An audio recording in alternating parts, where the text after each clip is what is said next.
poder emana do povo, é o ativo 1. Vamos pra cima, Brasil!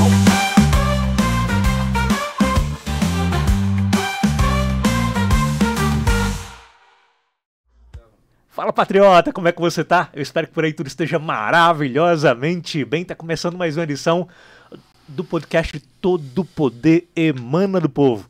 Podcast mais patriota e necessário do Brasil.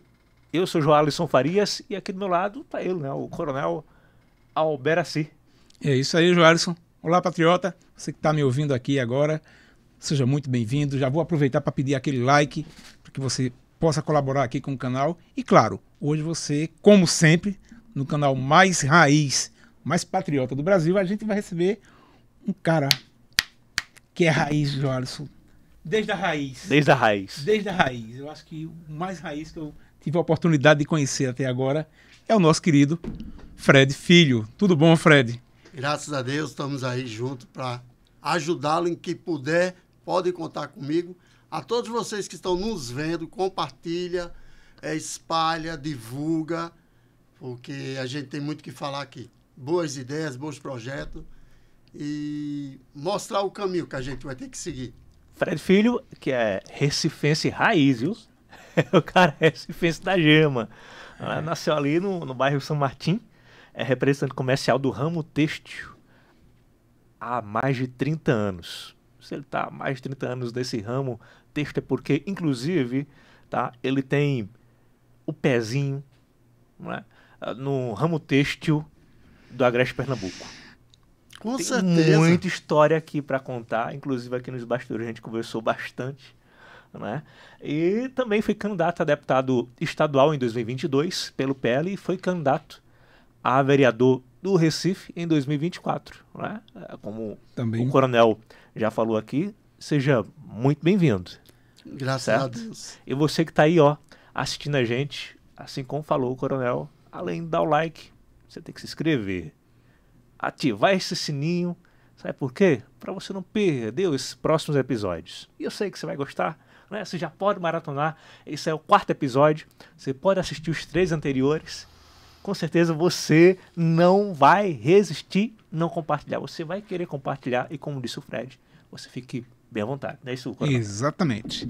E vamos começar? Vamos lá? Vamos cair para cima, né? Isso mesmo. Vamos cair para cima. Você quer começar da frente para trás ou de trás para frente? Cara, eu não sei nem por onde começar, porque É essa mesmo? pessoa aí é uma lenda, né? E lendas a gente fica meio perdido, mas vamos começar do início. Do início. Fred, conta um pouquinho da tua história de vida. Bem, como eu disse a vocês, o meu sonho era ter um partido voltado ao conservadorismo, à direita. Por quê? Eu vou resumir o que houve comigo. É muito difícil quando alguém que quer levar os bons costumes, né? A gente encontra dificuldade. Dificuldade logo no início de qualquer partido. Por quê?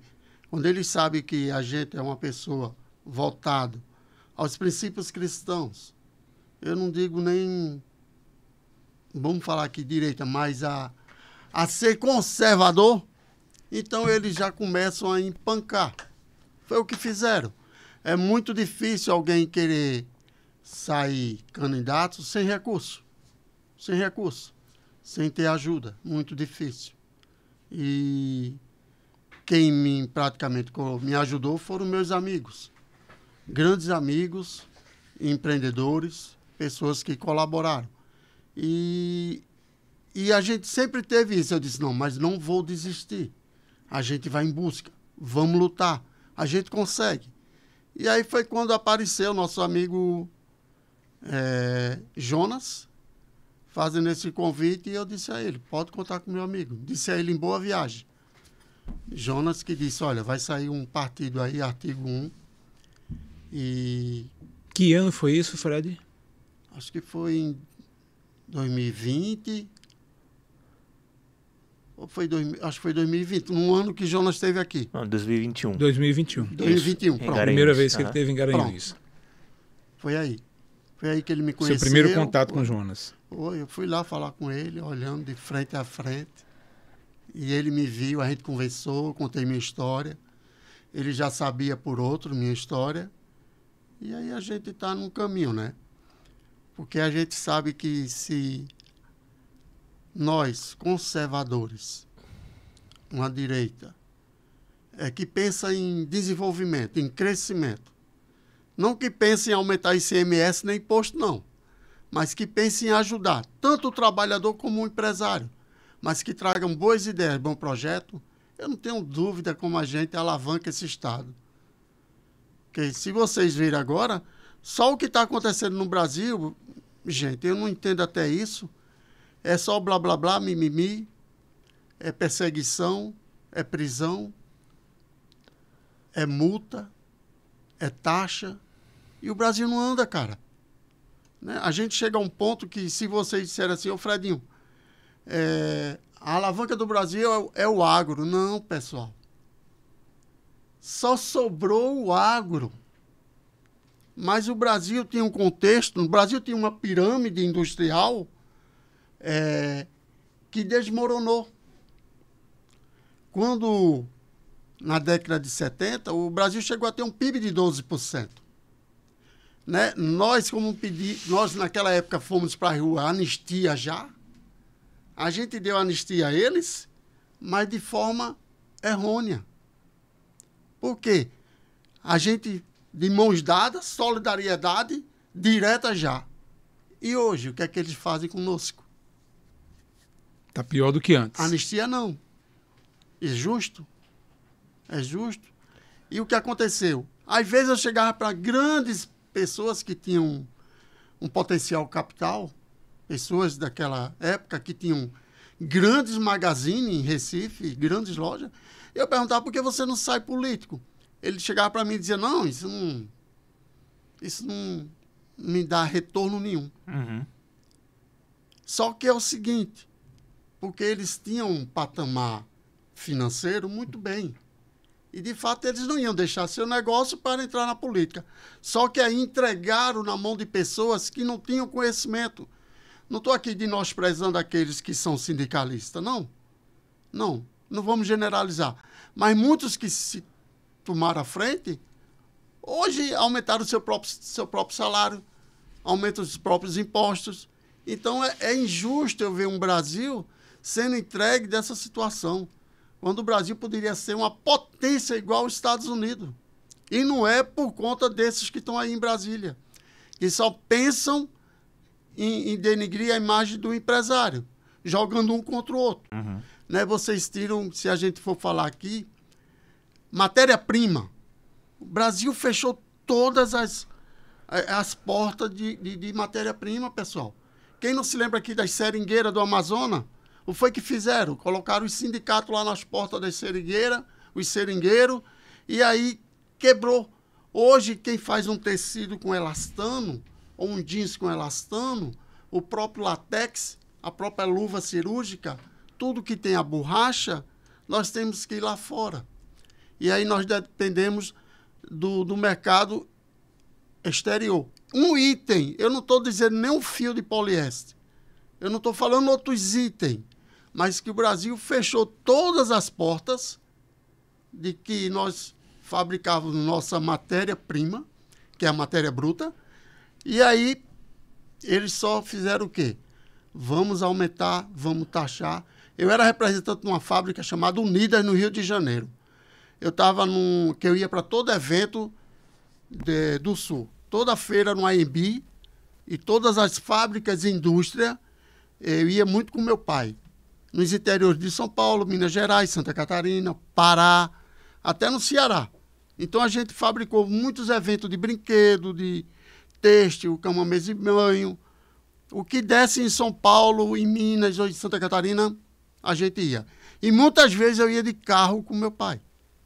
Várias vezes eu fui de carro com meu pai. Que ele botava eu para dirigir de madrugada e ele de manhã à tarde. Mas bem, quando a gente viu que o mercado do Brasil, a pirâmide industrial desmoronou, aí um dos diretores da Fábrica Unida disse, Fredinho, é o seguinte, se prepare. Por quê? Vem a eleição aí. Collor não tinha nem sido eleito, viu, pessoal? Collor nem tinha sido eleito. E ele disse a mim, vem as eleições aí. E o que vai acontecer? eles vão abrir o mercado de forma selvagem, sem limitar cotas. Aí eu não entendia bem o que era isso. Nós tínhamos que abrir, quando disse assim, o mundo é globalizado. É cada um por si, né? Todo mundo só gosta de ver o seu umbigo e não ajudar o próximo. Então ele disse, olha, eu vou fechar a fábrica. Eu vou botar 3 mil funcionários na rua. Eu não vou ter condição de você vender o meu produto. Isso de 88 para 89. Eu já ouvia isso. Isso há praticamente 37 anos atrás. Eu tinha o quê? 19 anos, eu acho. Uhum. 18, 19, 20 anos. Então, a gente já via isso. Quem não se lembra aqui, se eu for falar aqui, bicicleta Monarch, Caloi, Monareta, BMX, acabaram com tudo. Quem não se lembra da máquina Olivetti? Ah, mas isso é obsoleto. Tudo bem, cara, mas o presidente era para pegar a fábrica Olivetti e dizer, vamos fabricar celular. Nós fechamos Sony, Gradiente, fechamos tudo. Nossas geladeiras, os motores de ar-condicionado de geladeira, tudo de fora. Né? E o mais agravante foi aí onde Caruaru se prejudicou muito. Porque eu me lembro aqui, vou dizer um detalhe. Tudo bem. Que muita gente trouxe para Caruaru 3 camisas por 10. Camisa de colarinho, manga comprida de botão. Era uma camisa popular, não era uma camisa bem acabada. Isso quando o real era valorizado. Mas atrapalhou o mercado. Entendeu? Então, como é que a gente vai deixar isso? Então, a direta já foi de forma desordenada. Jogamos todo mundo em Brasília, né? Lula panfletou com FHC. Serra era não sei o que da Uni, dos estudantes. Isso lá nos anos 80. Tudo bem. Então, quer dizer, o Brasil a gente sabe que tem 520 anos, 500 e alguns anos. A gente ainda somos novos, né? A gente vai ter que aprender muito, amadurecer muito.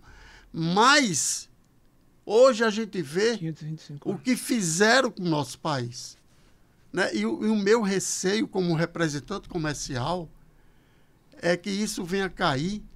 E aí eu vou dizer uma coisa e vocês vão entender o que eu estou falando. E eu quero que o pessoal do Polo Têxtil de Caruaru, de Santa Cruz e das mais cidades vizinhas abram os olhos. Porque quando meu pai vinha para Caruaru vender, existia uma rua aqui atrás da 15 de novembro. Acho que vocês sabem quem é. É a Rua São Sebastião. Rua São Sebastião, certo. Sim. Nessa Rua São Sebastião, meu pai tinha 30 confecções que vendia. Em um dia, meu pai chegava a vender quase 100, 150 mil metros de pano. Tinha confecção que comprava 1.000 metros e tinha confecção que comprava 5 nessa rua. Eu não estou dizendo fora dos outros bairros, não. Eu estou dizendo nessa rua. Então, imagine você o potencial que era Caruaru naquela época. Isso é bom porque muita gente, quem gosta de matemática, sabemos disso, tem o contexto de visualizar o que seria hoje em forma de ganhos e de compra da matéria daquela época, se tratando de hoje. Porque se a gente chegava a vender 1 milhão de metros de tecido, um representante, imagine 200 representantes. Então, o que é que eu quero dizer isso com vocês? Veja o quanto a gente perdeu com a abertura de mercado selvagem. O poderio asiático, ele não é bom para o nosso Brasil. Esse mundo que todo mundo tem, um mundo globalizado, não é bom. Ah, mas a gente vende carne lá para fora, a gente vende frango. Sim, se nós tivéssemos boas empresas no Brasil e se nós tivéssemos um salário bom, não precisaria a gente estar vendendo lá fora, não. A gente consome aqui mesmo. Mas muita gente não consegue nem comprar a picanha nem a cervejinha, que iludiram eles. Então a coisa vem de muito longe, sabe?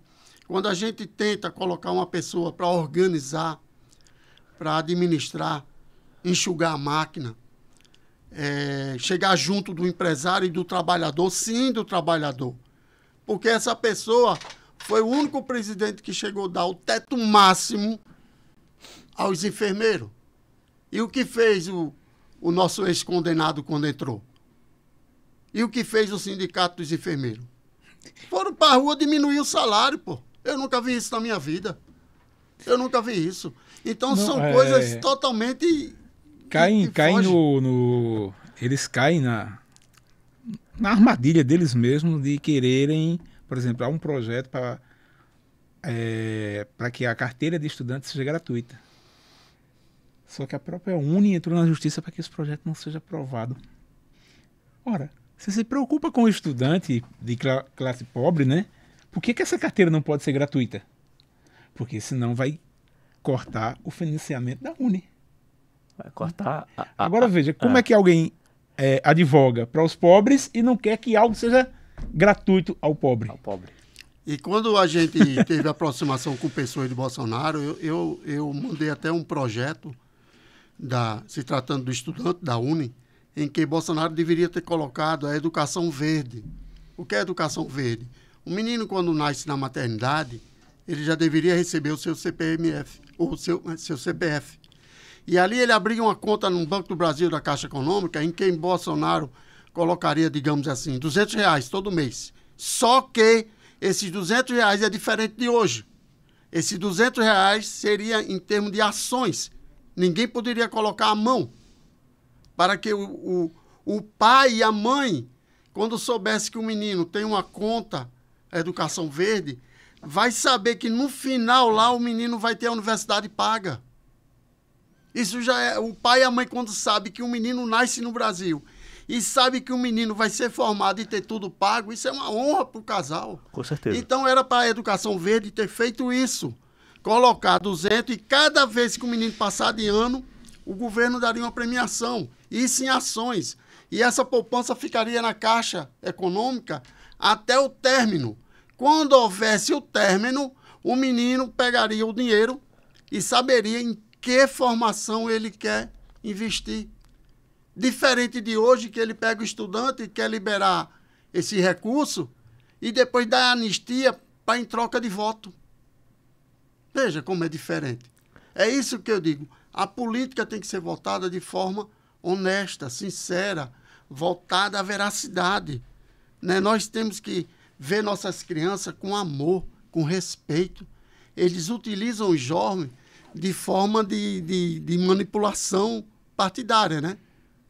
Militante. E quando se trata da militância, aí voltando a essa questão do aumento de impostos, você não vê o próprio Guilherme Boulos falou, não, agora nós vamos pegar a nossa militância, vamos fazer um protesto para aumentar o IOF, porque o Congresso, de forma, inconstitucional, né, foi lá e derrubou o decreto do Lula, que aumentava o IOF. Que está entrando no Supremo para que o... Lula vai entrar no Supremo. Aí o cara quer, porque quer aumentar imposto todo jeito, e Guilherme falou, não, a gente vai fazer um protesto na Paulista para aumentar o imposto.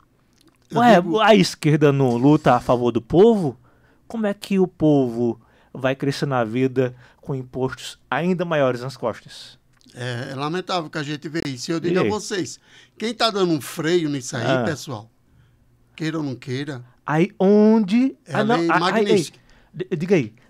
Aí tem gente da esquerda falando o seguinte, não, mas o IOF só vai onerar o rico. E quem falou que rico não vai repassar o imposto para quem compra lá embaixo?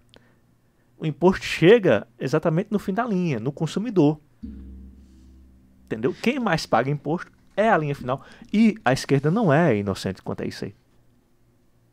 Cara. Entendeu? Então, se a esquerda luta a favor do povo, quem mais teria que tirar impostos das costas? O povo seria a esquerda. Coisa que eles não fazem. Fazem totalmente o contrário. Quem mais subiu o imposto no Brasil de 2023 em diante foi o Lula. Toda semana, um imposto diferente. Aumentado. Que triste e lamentável, meus amigos. É Pernambuco. Saber que dentro do estado de Pernambuco, pessoas voltadas ao lado da esquerda política, metendo a mão no dinheiro dos velhinhos, no aposentado. Como é que você vai bater uma selfie? Como é que você vai pedir voto para esse cidadão, cara? Que ele só quer te destruir, cara. Roubar dinheiro da aposentadoria, o INSS. Quem foi de Pernambuco? Por que não já está preso? Por que já não está preso, gente? Se fosse ao contrário, vamos lá. Se fosse Bolsonaro que tivesse pego o dinheiro do INSS. Ele estava preso. Já estava preso. Estava preso. Já tinham feito uma lei para fuzilar. Tranquilo. Não, sério, eu Já digo, tinham aprovado um decreto aí para fuzilar. Tranquilo, estava preso. isso. A presidência estaria na mão de alguém, talvez, de um ministro do STF, quiçá, outra eleição, enfim. Já tinha acontecido muita coisa se isso tivesse acontecido com Quer ver o uma Bolsonaro. coisa que eu acho que dói no meu coração, dói na minha alma? Aí quando você eu perguntou, Fred, por que esse pessoal não está preso? Porque quem manda na Polícia Federal, quem manda na Justiça Brasileira, está no poder. Não, na verdade, quem manda é a corrupção. Porque não existe cidadão de bem, dentro do Supremo Tribunal Federal. Até porque a maneira como eles entram é errada, gente. Tem que mudar isso na Constituição. Como Na é sua que eu vou opinião, pegar? como é que ele deveria entrar? Deveria ser assim. Os professores de universidades de direito, aqueles que têm pós-graduação, que têm um entendimento e uma formação lá em cima, fizessem as provas no Brasil e os 50 mais de QI. Você está falando juízes? Juízes, os 50 aprovados, Juízes de carreira. O povo escolheria 50% e os outros 50% o presidente. E era. Então seria o quê? 12 juízes. 6 do presidente, 6 do povo. Para que houvesse... Então você queria mais um lá. Tá pouco. Seria 12, não 11. Não, os 11. Os 11, seriam os 11. Mas eu digo assim, seria o quê? 6 do povo, 5 do presidente. Para ver esse equilíbrio. Na sua opinião, deveria ter mandato vitalício, como é hoje? Não. Ou deveria ter... Tipo, restrito? Assim como é presidente, ou na verdade, assim como é senador, 8 apenas anos. 8 anos. Tava bom demais.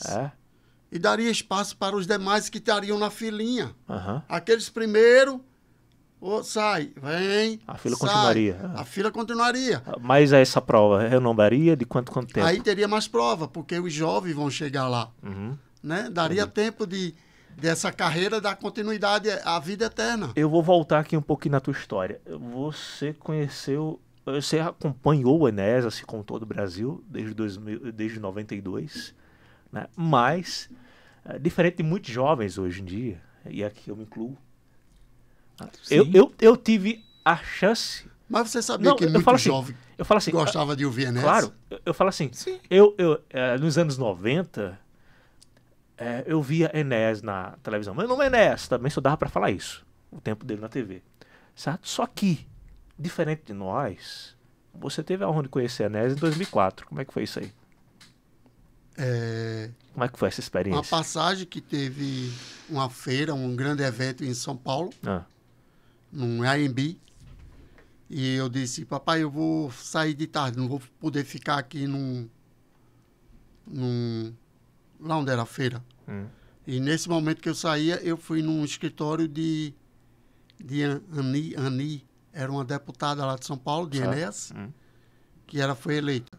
E foi de lá que eu conheci ele. Não tive tanta aproximação, não tive tempo de conversa, mas um olhar e pronto. E dali eu me inspirei. E dali eu vim analisando. E tudo que Enéas falava, ele falava já do nióbio, da bauxita, Enéas já falava do grafeno, Enéas falava que o Amazonas poderia receber uma grande ferrovia, mas no intuito de trazer o desenvolvimento e dividir a Amazonas. Né? Muita gente fala assim, seu Enéas tinha um grande conhecimento do Amazonas. Eu não sei se é porque ele serviu o exército lá ou ele passou um bom tempo. Então, uma vez, ele falando que uma pepita de diamante pagava a dívida do Brasil. Eu lembro dessa frase. Uma pepita do diamante pagava a dívida do Brasil. Porque a pepita não era do tamanho da mesa, mas uma pepita grande custava bilhões. E na época de Serra Pelada, não sei se você já ouviu essa expressão, você é jovem, onde se extraiu muito ouro daquela região, existiam pepitas de ouro de 2, 3 quilos. Poxa. Foi uma corrida do ouro desenfreada em Serra Pelada, né? Isso, finalzinho da década de 80, início da década de 90. e conseguiam extrair pepitas enormes de lá. Éramos ricos até no açúcar, gente. O café. E eu lembro O Brasil dessa frase chegou de a ser o Enéas. primeiro café. Uma pepita de ouro de Serra Pelada paga a dívida externa do Brasil. Uma pepita de diamante ou de ouro? De ouro. De ouro. Ah, uma pepita de ouro e uma pepita de diamante, imagina, um diamante gigante. Então, a gente... Quantas usinas fecharam, cara? Quantas indústrias fecharam as portas?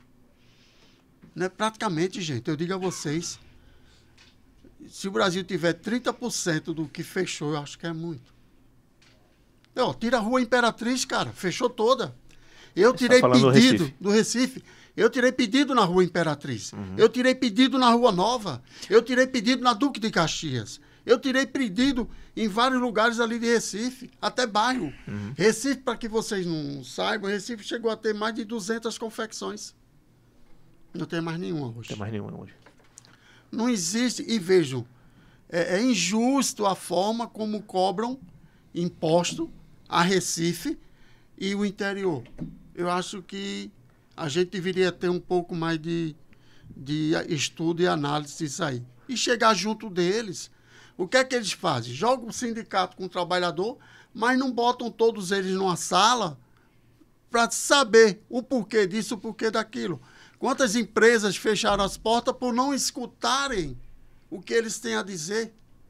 E quem perdeu? O trabalhador, porque fechou a fábrica, ele ficou desempregado. O empresário fechou as portas, alugou o galpão e foi viver da forma como ele pode. Mas quem perde isso com isso aí é quem? É o trabalhador, porque a sustentabilidade da Previdência não existe. Né? Alguém deixou de arrecadar. Como é que vai ser a aposentadoria da gente amanhã? Então, na sua opinião, muitas falências no Brasil, principalmente aqui em Pernambuco, como você falou, tanto aqui em Caruaru quanto em Recife, foram citados aqui, tem uma parcela de culpa do sindicato, dos sindicatos. Lógico. E dos ministérios federais.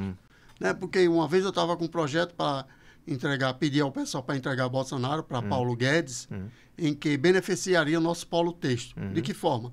Não só o nosso polo têxtil, mas a nível do contexto geral e outras fábricas e indústrias. Seria o selo Brasil Previdência. Não é aquele selo de qualidade. Para que serviria? Para que o pessoal que pegasse qualquer produto que seja na prateleira, seja uma roupa, uma toalha, um brinquedo, um sabonete, um fogão, ele saberia que ali é a aposentadoria dele, é a previdência dele amanhã. Porque o vizinho que está na prateleira é o da China, que não contribui com nada. Então seria todo produto nacional. Deveria ter um selo, né? Apontando para o futuro. Exatamente. Porque aí a pessoa que vai comprar o produto, a pessoa que vai se beneficiar de alguma coisa, quando ele vê, eita, minha aposentadoria depende aqui, ó. É isso. Esse aqui não vai me dar aposentadoria, não. Aí onde é que as conexões que Fred está falando aqui se unem? Né? O produto está lá, na prateleira, mas aí onde é que minha aposentadoria tem a ver com isso? A sua aposentadoria tem a ver com o quê? Mais pessoas trabalhando no Brasil, mais pessoas pagando a Previdência. Exatamente. Né? Menos pessoas trabalhando no Brasil, menos pessoas contribuindo com a Previdência. Imagina quantas fábricas e indústrias fecharam. Isso. Então, se tem menos pessoas contribuindo com a Previdência, mais difícil vai ficar para você se aposentar lá na frente. Essa conexão com o produto da prateleira que o Fred está falando aí, que era o projeto dele para Paulo Guedes antes. E isso contribuiria com o seguinte, com a abertura de mercado. Porque ninguém quer um mercado fechado. Mas você tem que saber o porquê esse produto custa 10 e o porquê esse produto custa 8. Né? Então você fica livre. Se você quer comprar o de 8, que vem de fora, que vem da China, sua previdência não tem nada a ver com aquilo ali. Vai se quebrar. E esse daqui, mas por quê? Porque nossa legislação trabalhista e de imposto é totalmente diferente da China. Né? A nossa contribuição é totalmente diferente. Né? Um funcionário lá na China não tem 13º, não tem FGTS, não tem férias, não tem nada. Ao contrário, ele só folga de domingo. Né? Então a gente vê, é por isso que eles levam aquelas coisinhas que parece cambuca de sabiá. E aqueles pauzinhos. Que eles ficam, botam ali em cima da máquina, o fervor da máquina, o calor vai esquentando a sopa. Que quando ele toma a sopa, no final, ele pega aquele negocinho dele, bota aqui, que eu não quero falar o nome, Mas a gente sabe. É triste. Porque é um trabalho escravo na China. Aí você acha... Como é que o sindicato do Brasil acha justo um trabalhador na China ser escravo? Como é que você quer proteger o dono de fábrica? Você vai para a porta do dono da fábrica, aí larga o cacete no empresário, aí o empresário vai e fecha, um exemplo, fita métrica. Fita métrica que nossos avós tinham. Eu era representante de uma fábrica de fita métrica. A gente vendia a caixinha com 12. Digamos, eu vendia por 6. A China chegou aqui por 2. Como é que eu vou vender? Então, meu diretor ligou para mim e disse, Fred, eu estou fechando a fábrica porque não tenho condição de competir com o mercado asiático. Aí eu digo, faça isso não, patrão. Não diga isso não. O senhor não só está desempregando a mim, mas a sua fábrica. Ele, infelizmente, você vai ter que se virar. Então, assim como esse, foram milhares, pessoal. Foram mais de 1 milhão, 100 mil. Foram muita gente fechando. A gente não tem... A linha de bordado no Brasil, pessoal, fechou todas. Vocês verem mais propaganda na televisão de lingerie? Ademiros, Valizere, né? Se lembra daquele maiô, Poesia? Né? Tudo isso desapareceu, gente. Se lembra dos brinquedos Atlas, Gulliver, Atoll, Estrela, nosso Autorama, nossa ferrovia? Desapareceu, pessoal. Eu não quero nem falar da linha de cozinha, nem da linha de construção. A linha de construção, pessoal, fechando tudo.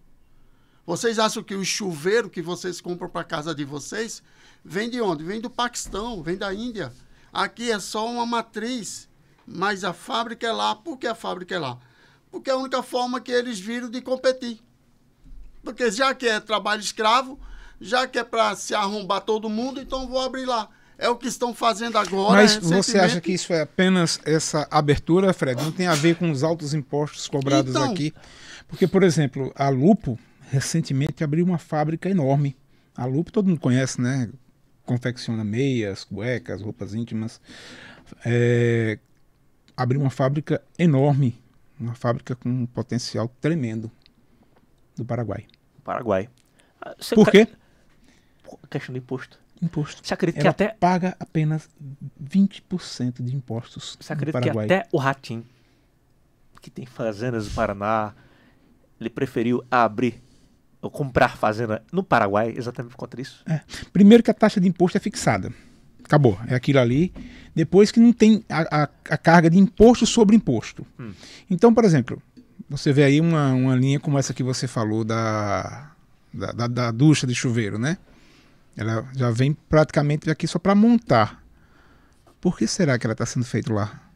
Porque a carga de impostos aqui está absurda. Além de que, meus amigos, tudo que vem da China não condiz o que está no campo da nota fiscal dentro do container. Não condiz. Quem está deixando de ganhar aí é o Brasil. Quem está deixando de quebrar a nossa aposentadoria é o Brasil. E como isso é evitar? Chama o empresário, chama o trabalhador, chama o sindicato. Vamos ver o porquê disso, o porquê daquilo. Vamos cair na real. Vamos salvar nossas indústrias. O que é que falta? É transparência? É dizer a verdade? Vamos todo mundo sentar. Como é que é? Falta de segurança jurídica. Ah, Isso é outro problema. Isso é outro problema Tudo que a gente grave. está discutindo aqui é só questão de imposto, né? E a gente nem entrou nessa questão de segurança jurídica. E está chegando... Que faz com que e tá chegando o passado no Brasil, até o passado seja certo. E está chegando em Caruaru e Santa Cruz do Capibaribe, é aí onde eu quero chamar a atenção de vocês, Sim. pelo seguinte. Quando eu falava da rua São Sebastião, que tinha mais de 40 confecções nessa rua, eu não estou falando de Caruaru não, eu estou dizendo só nessa rua. O que acontece? Quebrou, fechou todas as confecções. Lá tem até prédio da China, na rua São Sebastião. Não vê mais nenhuma confecção. Vejam vocês, onde a gente chegou. Né? E dali, muita gente que vendia tecido e aviamento, fora as fábricas, dava para desenrolar. Dava para todo mundo levar seu sustento para casa. Todo mundo de boa. Quando tinha feira, todo mundo chamava camisa de carregação, não sei o quê, mas todo mundo vendia. Seja o produto popular ou bom, mas se vendia. Mas o que eu quero dizer a você, hoje, praticamente não tem mais nenhuma confecção. Se você disser, oxe, Fredinho, como assim? Todo produto que é confeccionado é terceirizado. Não tem mais confecção com costureira. Tá falando grandes registrada. fábricas, né? Fixa. Não tem, gente.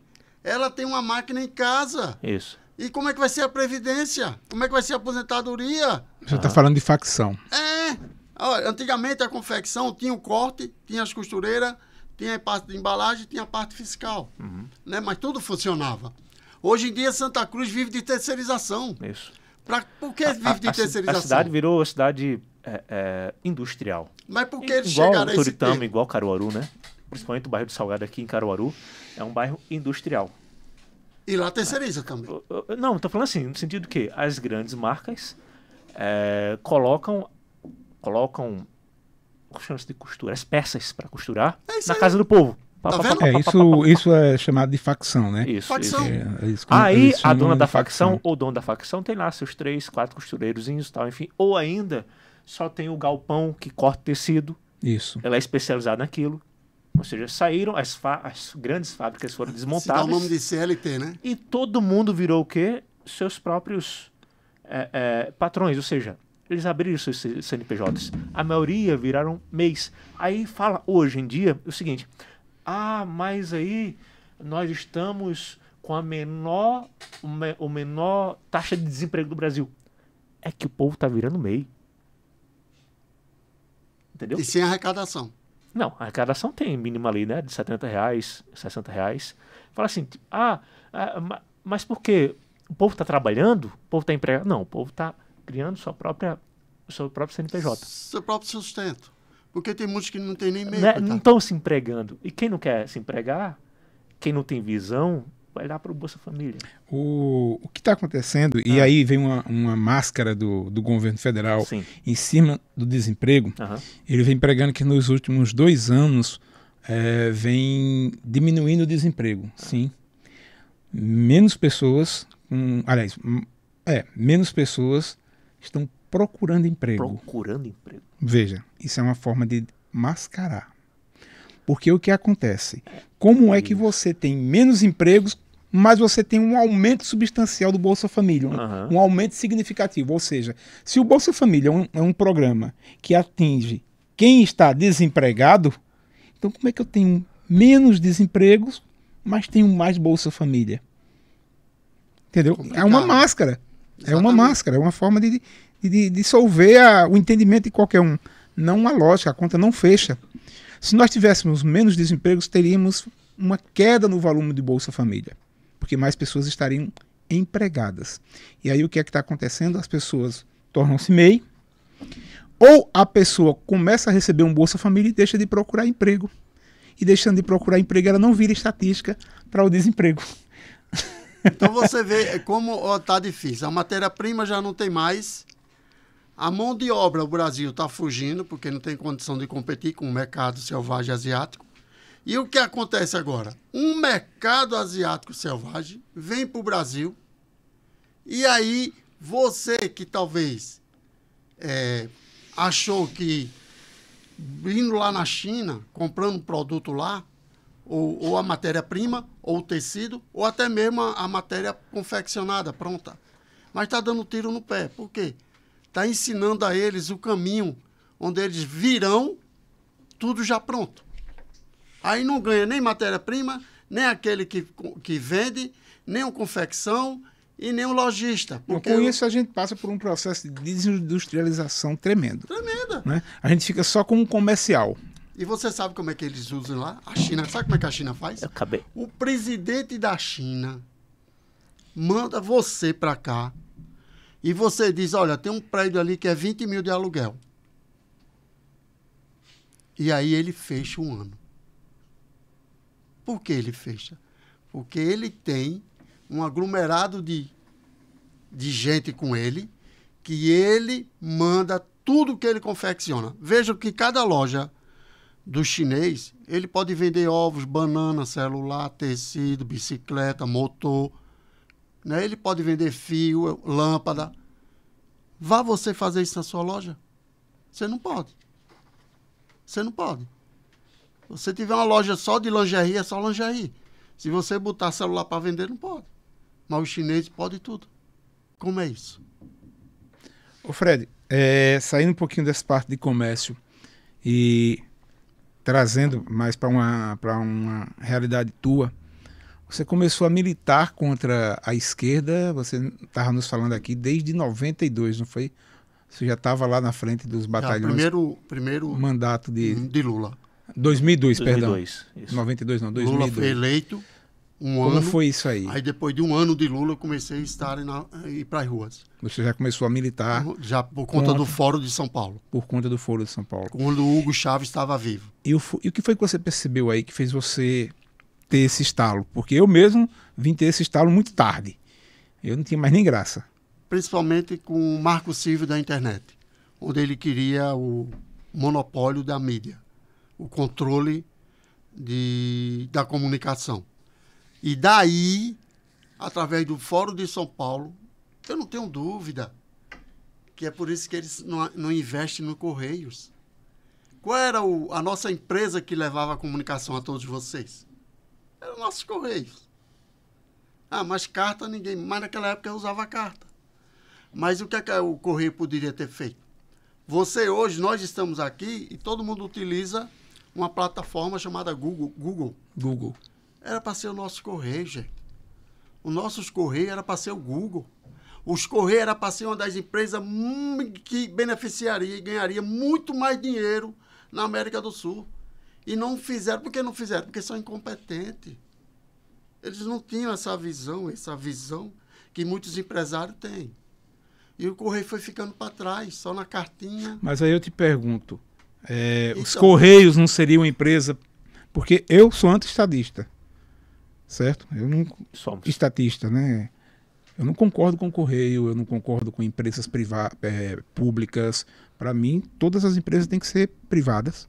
Todas as empresas têm que deixar esse monopólio. Petrobras, dona de petróleo. Petróleo daqui a um dia está acabando, rapaz. A gente tem aí carros elétricos, carros movidos a hidrogênio. Daqui a um dia o petróleo deixará de ser uma manufatura para locomoção, passará a ser uma manufatura Para a indústria, né? para outra coisa, para a indústria, como plásticos E nos enganando, incentivos. porque ninguém está pagando gasolina. A gente está pagando etanol, e não quero dizer a gente. E Esse tem mais negócio- essa, né? Ninguém me convence. gato por lebre. Me explica uma coisa, como é que quando sobe a gasolina, sobe o álcool? Se uma coisa não está interligada com outra. Porque eu não dependo de diesel para produzir álcool. E com tudo que a esquerda Não é fala, verdade? pessoal, pode ter certeza, 80% é mentira. Se ela A diz gente que é poderia ser um 31% de mistura, pode dobrar. Aí veja, Pode dobrar. se nós tivéssemos os Correios hoje como uma empresa de alto poder de comunicação, nós não estaríamos na mão do governo ainda? Talvez sim, talvez não. Porque não investiria aí, não existiria o... Como é que se dá o nome? Que é público-privado. Se o governo lança essa ideia, eu como um grande investidor, olha, tá aqui os Correios.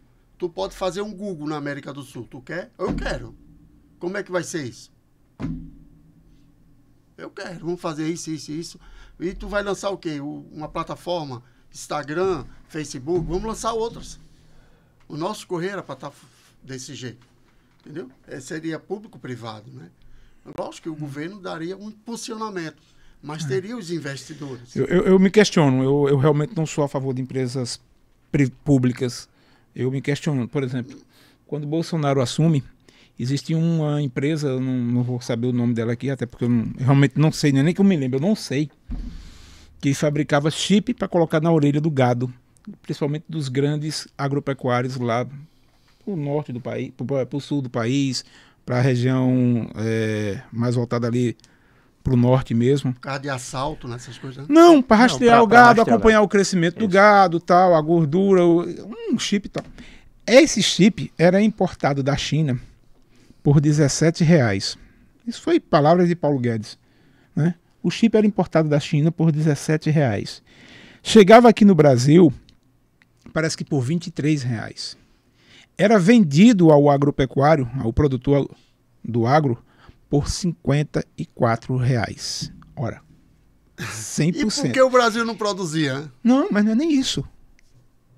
Só que a única empresa que poderia comprar esse chip por conta da utilização do satélite era a Ematep. Ematep? Embrater? Não era a Embrapa, não. Era uma empresa brasileira, uma estatal brasileira, porque o chip dependia do sinal de transmissão do satélite. E como quem libera sinal de transmissão de satélite é o governo federal, só quem comercializava era isso. Após essa empresa, com um lucro desse, teve prejuízo antes de Bolsonaro assumir. Chama-se de Explique. CEITEC, que é o Centro Nacional de Tecnologia Eletrônica Avançada. Perfeito. Que é uma estatal vinculada ao Ministério da Ciência, Tecnologia e Inovação. Pronto. Veja, você chegava por 23 aqui. Se você pegar 23, dobrar, vai dar 46. Vendia-se a 57, 54 reais ao produtor. E essa empresa, por ser estatal, dava prejuízo. Dava prejuízo. Não, e outra, me explica mais essa uma lógica. empresa estatal que não tem concorrência. Então, se o Correio estivesse fazendo, não só o Correio, para mim, tudo deveria ser privatizado. Por que que o petróleo da gente é tão caro? Porque é privatizado, porque não tem empresas explorando. Como é que é? Aliás, é do governo, não é privatizado. Né? Você percebe Aliás, é do governo. aqui perdão. em Pernambuco, por exemplo, até 2003, a empresa de energia em Pernambuco era do governo, era a CELP. Isso. Né? Aí Jarbas foi e vendeu, claro, preço de banana, mas hoje é privatizada. É para Iberdrola, né? Espanhola, né? Começou na época do Iberdrola. Negócio assim. Antes era comum, por ser pública, faltar energia em muitos lugares. E outra, não ter energia em todos os lugares. Nos sítios era candeeiro, tal, exatamente. e tudo Vê mais. hoje. Depois da privatização tem energia em todo lugar e Quando falta não energia. falta. E temos um serviço melhor. E outra- Que poderia ser melhor, tá? Se tivesse concorrência. Hoje tem, né?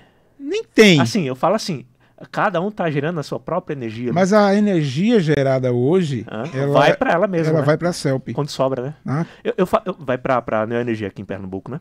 Aí Eles o que querem acontece? Eles querem cobrar energia solar. Governo. não, ele já começou a cobrar, né? Desde 2024 que passou a ter o imposto do excesso. Aí, Não, Eles querem nas botar contas. até um hidrônico de água, quem fizer um poço. para você ter uma ideia, quando era público, faltava energia e não tinha energia em todos os lugares. Privatizou, todo mundo tem energia. E dificilmente falta energia. Você não vai lembrar disso, mas ele vai. Aí eu quero Lembra entrar- do telefone? Você lembra disso? Quanto custava uma linha telefônica? Motorola. O telefone? Lembra Não, do telefone? linha telefônica, né? Preço da do antiga apartamento. Fixa. Telp. Fixa. Preço de um apartamento. Da antiga Telp. Era preço de uma casa. Tinha pessoas Preço que de um compravam apartamento. telefones. Hum. Aí, junto com eles, vinha um lote de ações. Então, era um investimento. Uhum. E ele alugava o telefone pelo valor de uma E a casa. gente que tinha 100 telefones, 100 linhas. Quem tinha dinheiro comprava como investimento Alugava, mesmo. vivia Você de aluguel. vivia de aluguel de linhas telefônicas Telefônicas fixas. fixas. Hoje, como é hoje. Todo mundo aqui tem um na mão, não tá nem aí. pra E as empresas vivem ligando pra gente direto. direto. Só E a gente rejeitando. Só que tem um detalhe aí que a gente Aí, tem que ver. aí eu quero entrar em outro detalhe aqui. Em Pernambuco, tá? A CELP foi privatizada, hoje tem energia em todo lugar, né? Da mesma forma, a questão da telefonia, telecom no Brasil foi privatizada, todo mundo tem um celular hoje em dia. Aí, aqui em Pernambuco, nós temos a Compesa. É pública, Meu pai. certo? E não tem água em Nada, não tem, não em funciona. quase lugar nenhum em Funciona. Pernambuco, é racionado. Vai ter faltando 3 meses para eleição. Aí vão fazer festa, fogo, água para todo mundo. Não, água a governadora falou. Então, Fecha. aqui, ó, assim como o coronel, eu também tenho essa mesma visão que governo é um mau empreendedor. Péssimo. Péssimo. Ele não ajuda, né? Então, Parece olha, tem que ser privatizado aqui em Pernambuco, Compesa, Copegás. Governo. Não, Tem que ser privatizado. No início- Aí não vai faltar água pra ninguém. Vai não. Só tem uma forma de não faltar água em Pernambuco. É privatizando a Compesa. cara. não, Assim no como início privatizou a CELP. do mandato da atual Vocês governadora, Ela né? fechou a transposição. Mas veja, no início do mandato da atual governadora, ela falou na privatização da Compesa. E eu sinceramente, fiquei muito esperançoso que acontecesse. Só que houve um lobby tão forte, eu não sei de onde partiu, De que onde? infelizmente ela não falou mais na E fechou privatização a da Compesa. transposição. Cara, eu digo uma coisa a você. Se ela tivesse privatizado, vamos lá. Você ganha, você é comerciante, você ganha como? Não é vendendo? Concorda comigo? Né? Se você vende, se você é comerciante de um celular, Somos comissionados. você você ganha com a sua comissão. Se você não me vender, você ganha? Não. Vamos supor que a Compesa ficasse privatizada. Quem comprou só ia ganhar como? Se vendesse água.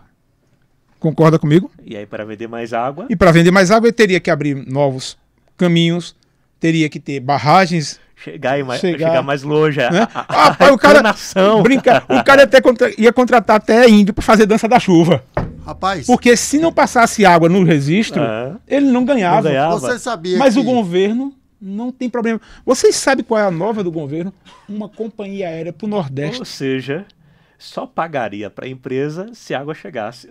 Ou seja, o consumidor, assim como na energia, que o cara só paga quando porque chega. a energia chega, porque não falta energia na sua casa, né? Assim também seria a questão da água.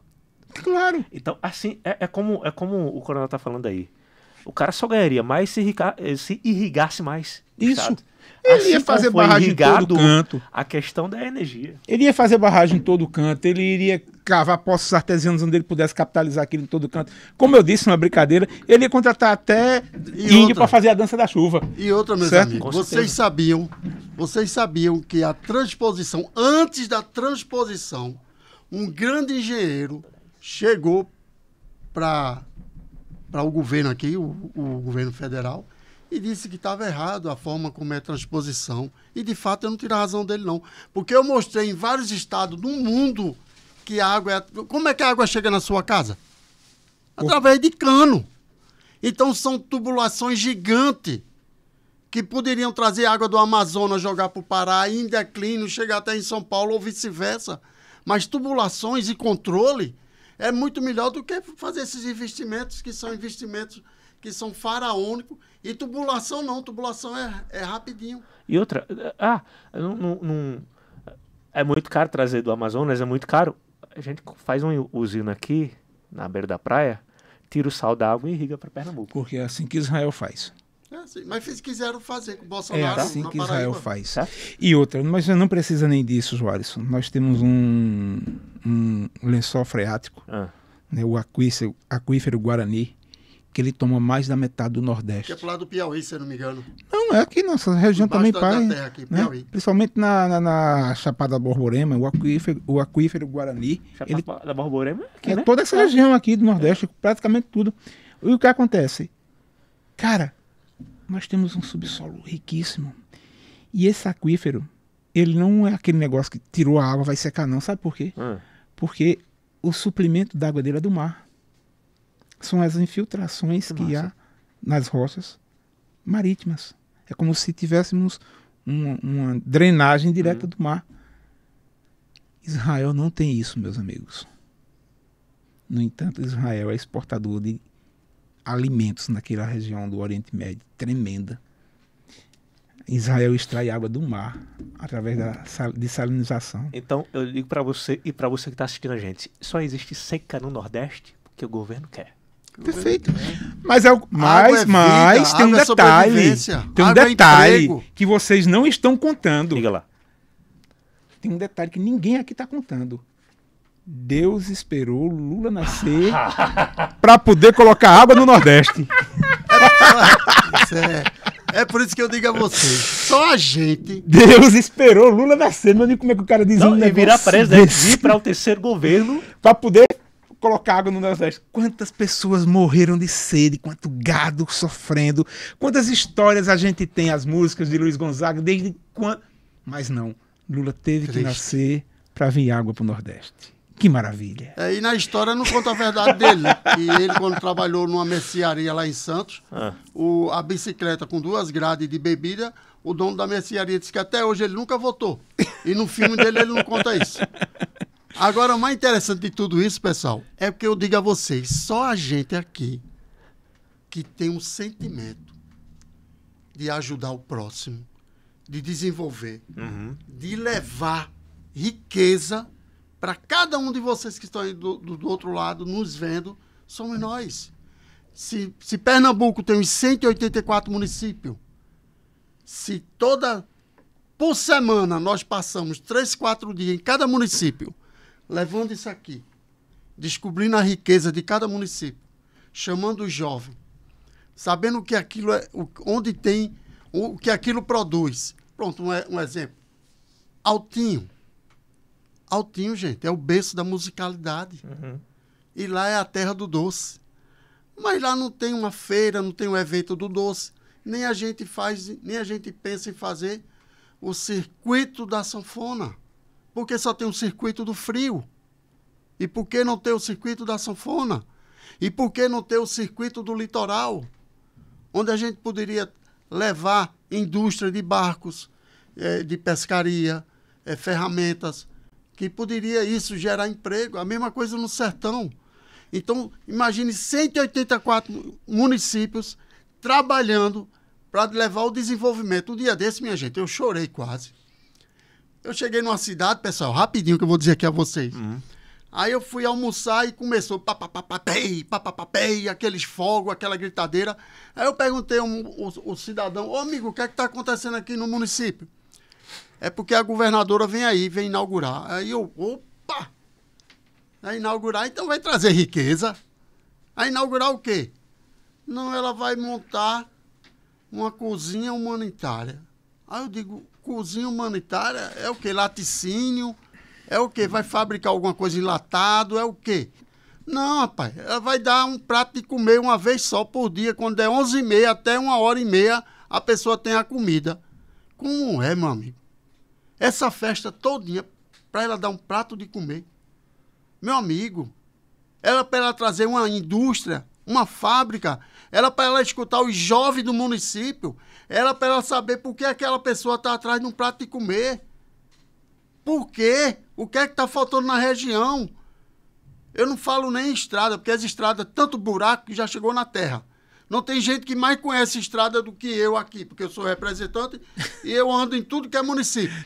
E meu carro está aí. Já tem buraco de coleção, né? Chego a andar, às vezes, 80 quilômetros de barro, porque não tem mais estrada. E Tapetim mesmo que diga. Uma vergonha. Tem outros, não quero nem falar, tem outros que não tem mais estrada. Não tem. Se disserem que ela está calçando, gente, pelo amor de Deus, é mentira. Estão enganando a vocês. Estão querendo, através de dizer que está calçando, para tentar ver se conquista seu voto. Ó, a gente tá indo para o final, mas antes eu queria que o Lucas, que está ali operando na mesa, ele abrisse essa câmera aqui do meio, para você ver o que tem estendido aqui na mesa. Você deve ter pegado partes aí e tal, enfim, mas olha o bandeirão que o Fred trouxe e forrou aqui na mesa. Né? Então, o mais importante de tudo isso aqui, pessoal, vou mostrar aqui a vocês agora. Esse é fundamental a gente carregar, porque aqui traz as cores do Brasil, é o texto que eu sempre carrego, e as cores do Brasil. Esse texto aqui eu mandei produzir outros e eu dei, que são as cores da nossa bandeira. Maravilha. Isso é conservadorismo. Isso. O podcast anterior foi sobre Deus. A gente trabalhou muito sobre Deus, né? Deus acima de tudo. E hoje a gente falou muito de indústria, de comércio, de avanço. Isso tem muito a ver com a pátria. Pátria é o povo e a terra. O que a gente mais falou aqui. Eu guardo a primeira camisa do Tudo Prona. isso é política.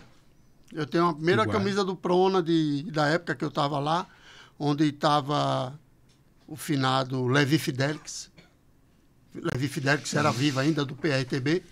E eu guardo essa camisa, que era a junção do Prona com eles. Agora eu quero que o povo guarde outra coisa. Informação. Em que sentido? Que você foi uma das pessoas que mais expandiu aqui em Pernambuco o artigo 1. E vai ainda mais. Você levou o artigo 1 para Santa Cruz do Capibaribe e quantas mais cidades? Eu acho que... Você Não pode falar assim, sei. eu levei para essa cidade, levei para essa cidade, pode nominar. Eu tô As que colocando, você lembra, vá. eu estou colocando em São José do Egito, Ah, Tapetim, em Gazeira, não Afogado em Gazeira, porque Afogado em Gazeira eu tenho pessoal, se já tiver eu tenho pessoal lá também. Mas estou levando em Pesqueira, estou levando em São José do Egito, já disse, né? Tabira. Inclusive eu dei para você chamar até o pessoal de São Isso, José do a Egito e questão Tabira. dos contatos, né? Mas assim, a gente vai levar ainda para o litoral.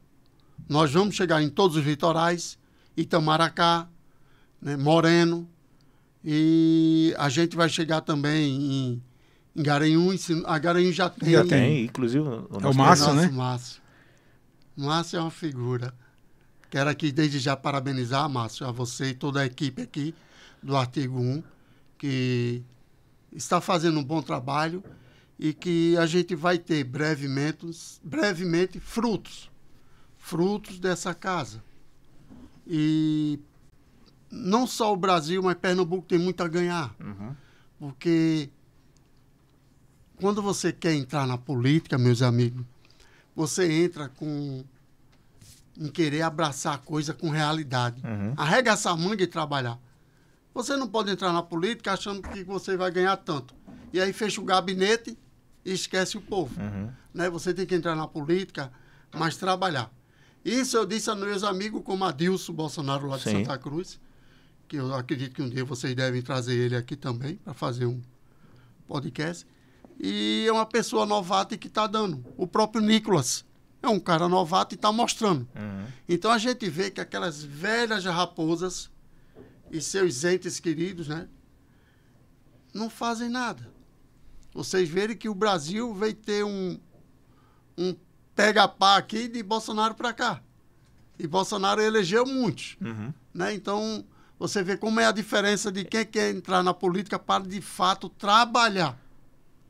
De fato, conhecer, casa a casa, cada município. Inclusive, nesse domingo, ele falou o seguinte, Bolsonaro falou o seguinte, se me derem metade do Senado, metade da Câmara dos Deputados, eu mudo o Brasil. Por aí. A mesma coisa é o estado de Pernambuco. O tanto de candidato ao Senado que Bolsonaro está levantando para o ano que vem, não é brincadeira. Não, e tem que ser, né? detalhe, né? Ele arrasta pelo exemplo. Pelo exemplo. E as pessoas que se chegam a ele com esse parâmetro aí, tendem a fazer mudanças lá dentro. E realmente eu acredito que se derem isso a ele, ele vai mudar. Eu digo uma coisa para você. Ele não precisa ser o presidente para mudar. Eu concordo. Ele não precisa ser o presidente. Eu digo uma coisa para você que está assistindo a gente. Você que é a liderança do Artigo 1. Lidere pelo exemplo. Ative o perfil do Instagram aí na sua cidade. Tá? Grave vídeo. Entre em contato conosco. Isso. Se você tiver dificuldade, entre em contato com a gente. O Artigo 1 vai ter que estar em cada município de Pernambuco. 884. Eu tenho um cronograma ali de A a Sim. Z dos municípios que eu trabalho. Está ali dentro da minha pasta. Vocês têm que ter o mesmo. Porque nós temos que formar lideranças do Artigo 1 para expandir e levar o conhecimento e nossos projetos e ideias. Porque só a gente tem projeto e ideia. O resto quer entrar na política por entrar. Né? Para dizer assim, fulana calçou a pista aqui, vota em mim. Mas qual é a ideia, pô? Qual é o projeto que tu tem? Aí eu já ouvi gente falando, inclusive, viu, coronel? Falando o seguinte, eu não voto em partido, eu voto em pessoas. Porque partido não presta. As pessoas que você conta ali nos dedos e dá para votar. Né? Aí você está tendo agora a criação de um partido que presta. Um partido com princípios e valores que são muito bem fundados no seu estatuto. Isso. Principalmente moral e cívica. Se a pessoa não presta, dificilmente Não fica ela no vai se partido. enquadrar. Ela não vai conseguir se enquadrar. Não vai. Né? Dificilmente ela vai se E enquadrar. só a gente tem projeto e ideia. Porque só a gente tem. podem entrar alguns que nos enganem, Mas não se vai cria. enganar, mas não vai se criar. Não vai Porque, ser. óbvio, que nós estamos fadados ao erro. Isso. Mas é quando ela começar a ver o que está acontecendo lá dentro, que as lideranças vão traçar, vão levar, ela não aguenta. Outra coisa, pessoal, antes de finalizar, Uhum. nós temos, e eu peço a ajuda de todos vocês, Tudo bem. e os demais que estão nos assistindo agora, para observarem o que vai acontecer no dia 9 de julho. 9 de julho. Porque se não fosse nós, dentro de Brasília e toda a equipe, não teria descoberto jabutis que às vezes entram na madrugada da noite, no meio de projetos que às vezes até um senador carimba e não percebe que ali no meio existe uma cláusula ou uma PLP que você não está ciência do que vai acontecer, mas a gente descobriu e graças à equipe, entre os corredores lá de Brasília, eles encontraram com Magno Malta e com Espírito Almin, porque foi um momento. E os dois correram para que derrubasse essa cláusula e no dia 9 vai votar. É que a PLP 112, o parágrafo 138 e 139. Se você suspeitar da urna, se você falar urna ou eleição, alguma coisa que lá ache que você está contra ele, 7 anos de cadeia. 7 anos de cadeia. E ninguém avisou isso. E a gente, como faz parte, democracia só com contagem pública dos votos, nós observamos e fomos em cima. E aí Magno Malta vai entrar com outro parágrafo lá, se eu não me engano. Uma revisão. Uma revisão, em que é o mais correto e que a gente peço a Deus que aprove. Porque, caso contrário, eu não sei o que vai ser nem da eleição. A gente está quebrado. Porque eu faço parte da contagem pública dos votos. Aham. Antes da pandemia, a gente falava voto auditável e voto impresso. E eu ia pedir até vocês dois que nunca fale voto impresso nem voto auditável. Quando questionarem e vocês passem para os demais que vocês conhecerem, sempre fale contagem pública dos votos. Eu vou dizer a você agora por que não falar voto auditável. Quando você fala voto auditável, Gilmar Mendes ou qualquer outro lá, pode botar suas esposas, seus familiares ou suas empresas para auditar. E aí não sai da mão deles. Uhum. Se você fala voto impresso, eles têm um domínio. E não sai da mão deles. Mas quando você fala contagem pública dos votos, aí a participação é de vocês. É sua. E aí não tem como... Aí eles ficam loucos. Mas como assim? Como vocês querem? A gente quer participar da contagem. A gente não quer que tire a urna, não. Ao contrário. Da mesma forma como você tem um resultado, eu quero ter o meu. É ligeirinho. Mas a gente quer participar da contagem pública dos votos. Né? É como fosse a materialidade do voto. É o princípio da publicidade. É a ata da mesa. E é isso que você tem que abrir os olhos. Então, dia 9 de julho, vamos estar em Brasília e eu conto com a ajuda de todos vocês. Muito bem. Inclusive, esse podcast está indo para o ar dia 8 de julho. Então, amanhã, você está assistindo a gente, amanhã vai acontecer exatamente isso aí. Vou. Foi uma honra poder recebê-lo aqui. Você que veio direto de Recife, e tirou é bom um tempo. de lá de Brasília, a gente pode entrar até ao vivo. Não Né? Se for aprovado, vocês já são primeiros a saber. Vai fazer. A Você gente faz vai vídeo lá, a gente Lógico, edita com e coloca certeza. dentro do Instagram do Artigo 1. Exatamente. Faça vídeos para que a gente possa editar e jogar dentro do Instagram do Artigo 1. E eu faço e até aí? um convite a vocês, se vocês quiserem ir também. Vamos junto. Vamos pensar. Eu gostaria É muito bom. de... Ó, eu me sinto bem. Eu gostaria queria muito de... que levasse vocês. Pra gente ir em Cleitinho, em Magno, a gente vai em todo canto lá. Maravilha. Pra vocês Eu saberem. só tenho uma má notícia como para é. dar. E eu não posso passar do horário aqui do estúdio. O tempo Acabou já? Eu quero que você volte aqui mais vezes, Fred. Vamos. Acabou já? Acabou o tempo. Caramba. Não foi, Lucas? Vamos pra Brasília, pô? Caramba! Olha, se vocês Acabou forem. mesmo. Se vocês forem comigo, Certo. vê aí, pô. Se tu quiser, a gente tá lá junto. Se Vamos vocês estudar. forem Não comigo, posso programar nada assim. a gente vai em tudo que é gabinete, porque lá a gente trabalha, cara. Acredito. Eu tenho certeza Dê disso. as suas considerações finais para quem tá assistindo a gente. Vamos lá. Desde já quero agradecer, primeiramente a Deus, a você que nos apoia, a toda a equipe do Artigo 1 e abrir os olhos de Pernambuco. Pernambuco tem que deixar de ser Moscou. Pernambuco tem que pensar em família. Pensa nos teus filhos e netos. Pensa num futuro amanhã melhor. Pernambuco está o que está, porque ninguém faz nada. Ninguém pensa em vocês. Ninguém arregaça a manga para trabalhar. Ao contrário, se puder, manda como mandaram o 8 de janeiro. Mandaram o PM de Pernambuco para lá sujar as mãos de sangue. Direto ou indireto. Mas Clezão foi morto. Então, essas pessoas vocês têm que lembrarem. Porque tudo tem mania de dizer, não vamos lembrar disso. Mas quando vamos para as ruas pelas anistias já, e quem mandou prender o 8 de janeiro de Pernambuco? Quem foi? Você sabe quantos ônibus foram para lá? E você sabe o quanto é triste a gente ver aquelas famílias que estão sendo presas? Gente, a coisa é muito séria. Não brinquem.